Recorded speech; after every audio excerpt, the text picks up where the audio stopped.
Okay, hello everyone. My name is Adam Pohorecki, and I'm going to talk about JavaScript macros today. So before I start, maybe how many of you have actually used Sweet.js before? Okay, so great, I'm in the right room. So yes, this is a pretty much beginner-oriented talk. So if you've used Sweet.js, then you're probably not going to get that much out of it. What's on the menu for today?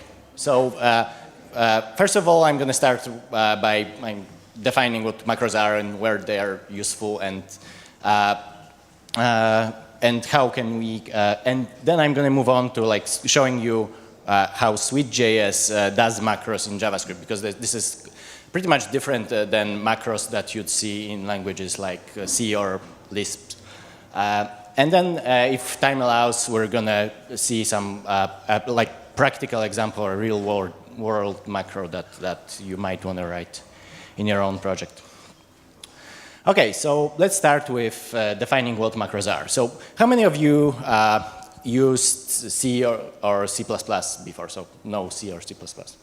Yeah, so about half of you. So you're probably already familiar with the concept of macros as in C preprocessor macros. So in C, you can use the preprocessor to add things to the language that are not possible within the regular C or C++ syntax. Like here you have a forever loop, right? You couldn't do that with a function on a variable or something like that. The construct that the C language itself gives you, and that's essentially where macros come in. So they allow you to extend the language, the programming language that you're using.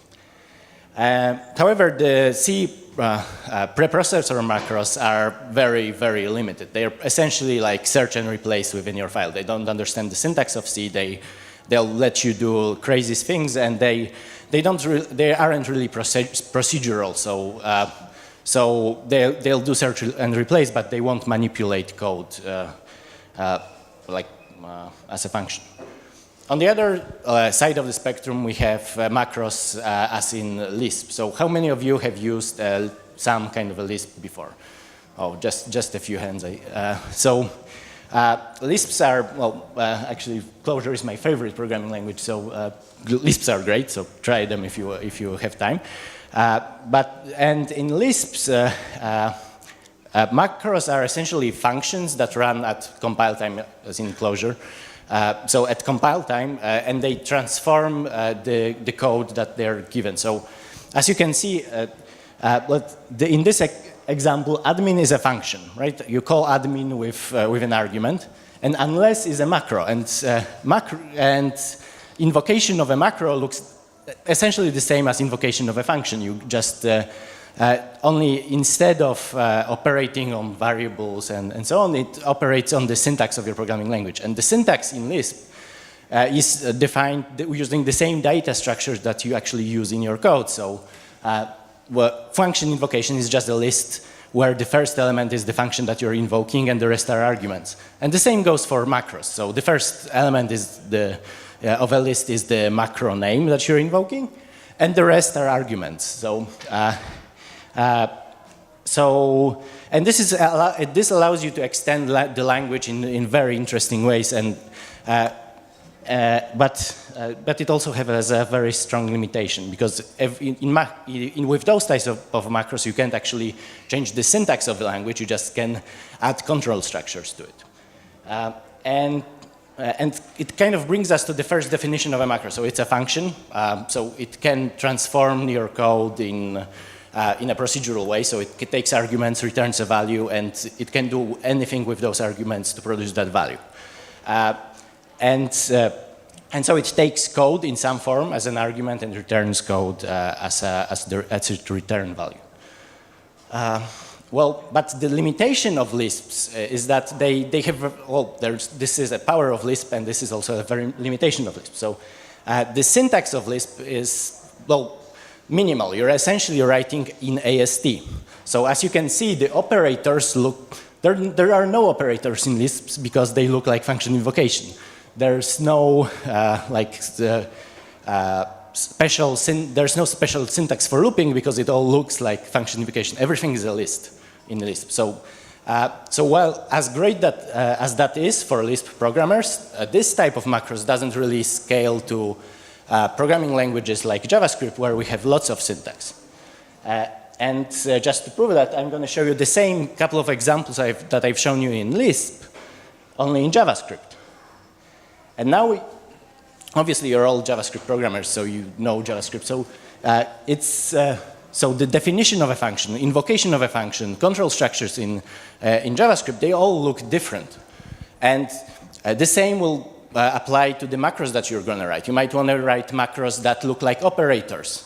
You might want to write macros that essentially resemble the function invocation or function definition or a for loop or something like that. There's tons of different types of macros that you might want to write, and just relying on that, the fact that you have a macro name and then you have arguments that are passed to that macro, that won't really work for JavaScript. And that's where SweetJS comes in. And SweetJS uses pattern matching in order to like start a macro, so start executing a macro and start modifying your code. And this is the very simple, basic hello world example of a macro in SweetJS. And what this macro does, it just aliases the var keyword. And it aliases it to def. So as you can see in the top, this is the macro definition. So we started with the macro keyword, and then there's the name of the macro. And then within the block that follows, you have the patterns, the rules, which are matched to the code that is parsed, and they're executed in order. So the first rule says that whenever you see def followed by a name, which is an identifier, or variable name, and then followed by an equal sign and then an expression, then you should transform it to a var name equals value. So this is essentially a pattern, and then you have like a very simple templating language that kind of substitutes the names that were extracted within the pattern into that template that you have in this second block. And another rule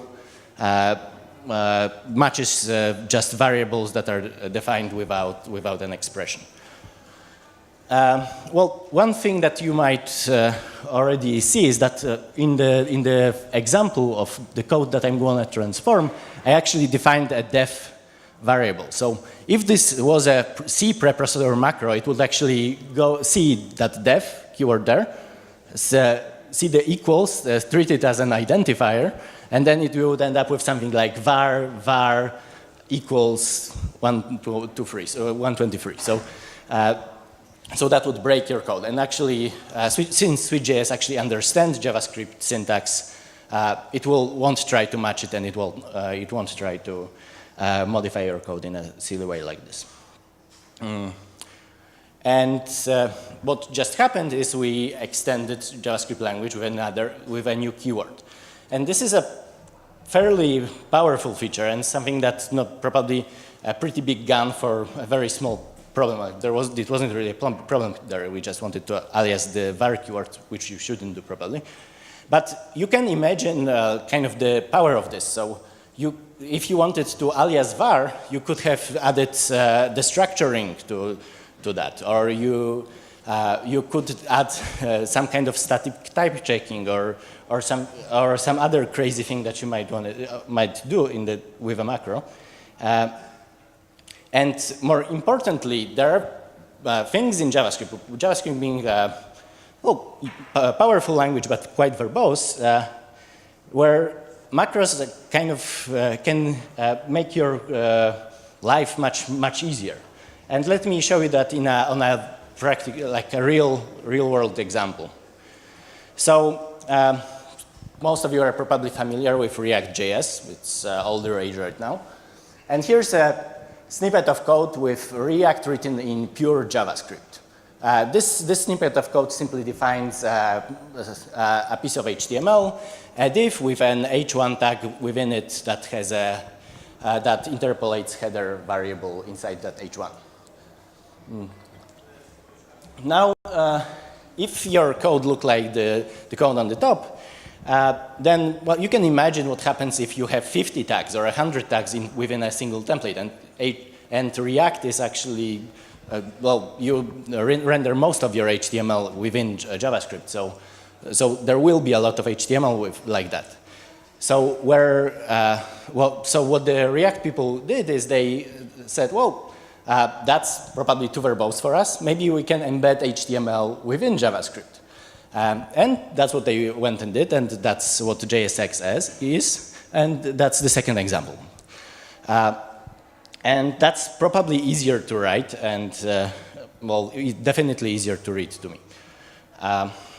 But there's an issue with doing things like this, because what if someone wanted to use JSX, so they wanted to embed HTML in their JavaScript, but on the other hand, they wanted also to use things from upcoming ECMAScript 6 in their code, so like classes or generators or whatever. And that's kind of a problem because, well, the most popular tool for compiling ECMAScript 6 right now is Google Tracer. And so if you give JSX code to Google Tracer, it will crash, it won't compile because, well, it doesn't understand the HTML embedded in JavaScript syntax. And the other way around, it won't work as well because, you know, this is just a tool for compiling embedded HTML into JavaScript. So, well, obviously the people in Facebook, they realized that that might be a real use case, and they actually added a bunch of ES6 transformations on their own, so you can do that within their tool.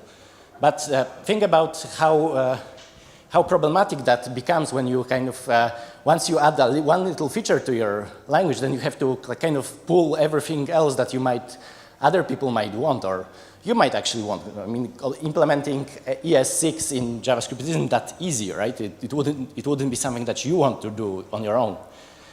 And this is where the Sweet.js sweep spotlights, because in Sweet.js, the macros that are defined, you can pull them from all the different sources. You can npm install a package, which brings ES6 macros, and you can npm install a package that gives you that JSX syntax, and you can use them together from different sources, written by different people, and add a bunch of macros that you wrote by yourself on top of that. And for me, this is a very big selling point, because now that when I want to add a little feature, something that would help me a lot in my daily work, but I wouldn't want to write a whole compiler to do that, I can actually take advantage of other people's work and well, be more productive thanks to that. Well, while I'm at the topic of what the selling points of Sweet.js are, maybe we can talk about micro-hygiene. So this is something that's probably the best explained on an example. And here I have a very simple macro. It's just a macro that you invoke as function invocation. It will swap variables for you. So if your code had tons of swapping of variables, that may be a macro that you might want to use. And the way it does it is the way you do it on your own, right? It defines a temporary variable, assigns the first value to it, and then does the swapping. Now, in the example that I gave on the bottom, this would work great, right? You have variables named A and B, it declares a variable named TMP, swaps them, and, well, you go on. But what happens if you do this? And so now I have a variable named A and TMP, and it so happens that the variable that I defined in my macro is also named TMP. So how does that compile? I mean, how will that work? And this is the actual output of Sweet.js for this. So what you'll notice is that Sweet.js does renaming of local variables in your code. And thanks to that, you can define all kinds of stuff in your macros, and those names will not conflict with the ones that you actually have in your code. So, so you can define helper functions, you can define helper variables, and so on. And this is, Sweet.js takes care of that for you. And this is another point where kind of Sweet.js shines, because doing that on your own would be pretty difficult. Well, we can go through a couple of different bullet points what Sweet.js gives you. And for example, another type of macro that you might want to define is an infix macro. So macro that does, where macro is not, where the macro consumes codes not just on the right of the keyword that you defined, but also on the left, or maybe it's completely on the right of the code that it needs to consume and transform. And this is this is very trivial to do in Sweet.js. Also operators, things like that, very easy to do. And there's much more. So I showed you the JSX example. Obviously, writing HTML in JavaScript breaks all kinds of JavaScript syntax, like regular expressions and so on. This wouldn't be possible with writing the type of like hello world macros that I've shown you, but it is possible to extend JavaScript syntax even beyond that. So you can work, so in Sweet.js you can actually modify the parsing of JavaScript at like the parser level. And then you get like pattern classes, which are like what I've shown you before is like the name was an identifier. You could write your own types that go after that column, and something like function invocation or other types of. Well, when you're writing macros, you can print out useful and pretty errors. Obviously, you get complete source maps whenever you use macros. So the code that you see in the browser is actually the code that you wrote, not just the code that compiled.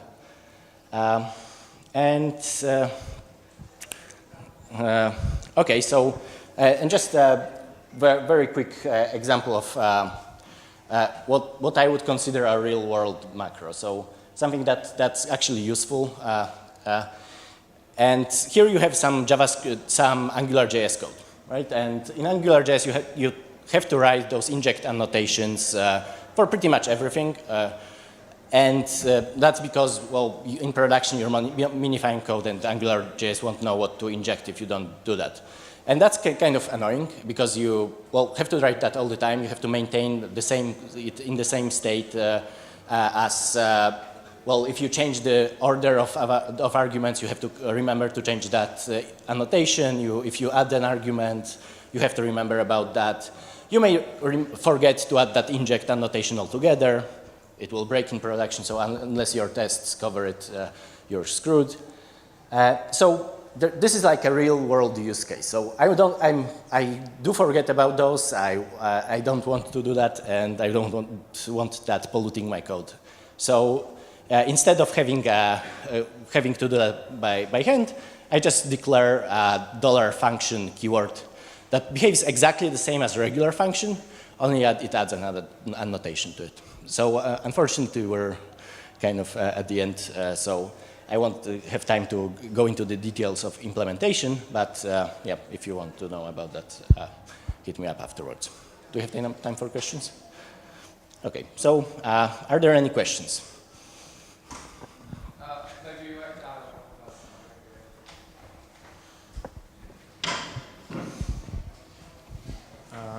Yeah, I have practical. Hello? Okay.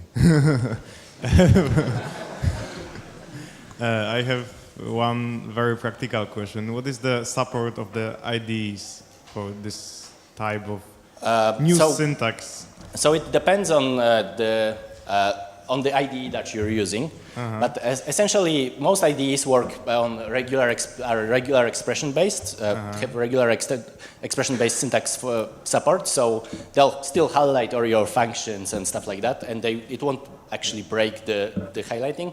it won't work in Emacs very well because it actually understands the syntax of JavaScript, and it will break Emacs. Okay, I was thinking more about, for example, macros are non-standard syntax. So when you write the code with lots of macros and somebody read this code, then you know, he can be surprised at what is this dollar function. And for example, in IDE, you can, the good support in IDE, for me, it will be that you can highlight this dollar function and go to the macro definition, for example. Yeah, that would definitely be cool. Okay, but it's not possible now in an IDE. No, I mean, I don't think so. I don't think there's an IDE that does that. Well, what you said is an actual real-world problem, right? If you use a lot of macros, it's a big gun, right? It's not something you'll be doing all the time just to get rid of a couple of parentheses. Like, it should solve a real problem, and if you just use a couple of macros all over your application, then they will help you, and they won't confuse people a lot because, well, explaining to them what those free macros do that you're actually using. Okay. Do you use macros in some big project with lots of No, so far just in pet projects. Okay. And what about, because I don't know Lisp or Clojure, what is the problem solved in these languages? So I'm going to give you an example of Clojure script, which is Clojure that compiles to JavaScript. And in Clojure script, there's a library called core async, and it implements Go-style channels in Clojure. And what it allows you to do is you can define that a Go block, and within it, synchronously read from a couple of channels, which you can't do in JavaScript, right? Because everything is asynchronous. And this is a language that compiles to JavaScript. And because you have macros, it can actually transform that code into something that looks synchronous, but it actually isn't.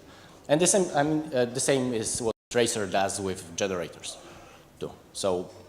Okay, but I was asking about how this problem with reading the macros is solved in languages like Clojure or. If you need to debug a macro, there's macro expand function that you can see the different steps of expanding a macro. Okay. So that's pretty easy to do in a REPL or something, if you need to. But actually, most of the time, if the macro is named right, it's like a function. You don't usually need to read the body of a function to know what it does. Okay. All right.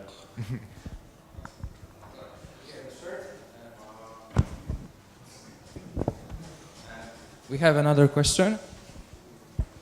Hi. Are there any kind of source maps for this stuff? I mean, if you have some strange macro that expands to a lot of code, is it possible to see the original code in your browser? Yeah, absolutely. Sweet.js generates source maps for everything. Cool, thanks. Are there any questions left?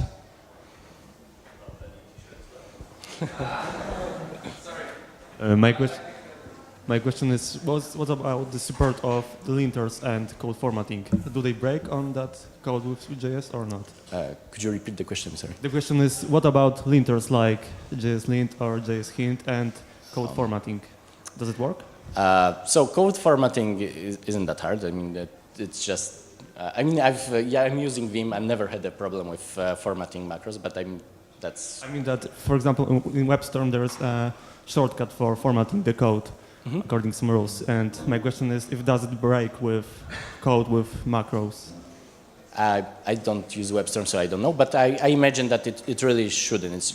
The most macros that you're going to write, they look like JavaScript mostly. So I wouldn't expect them to break. And about JSLinting, I don't think that you can run JSLint on code with macros. And I mean, if something actually understands JavaScript syntax, then it will break. Okay, so it's going. So for what I understood, that it will only work with code that looks like JavaScript and does not add any new syntax to the JavaScript. Yeah, I guess it will. But then again, there's no reason to write macros like that. If they're just pure JavaScript, then they're functions, right? Okay, thanks.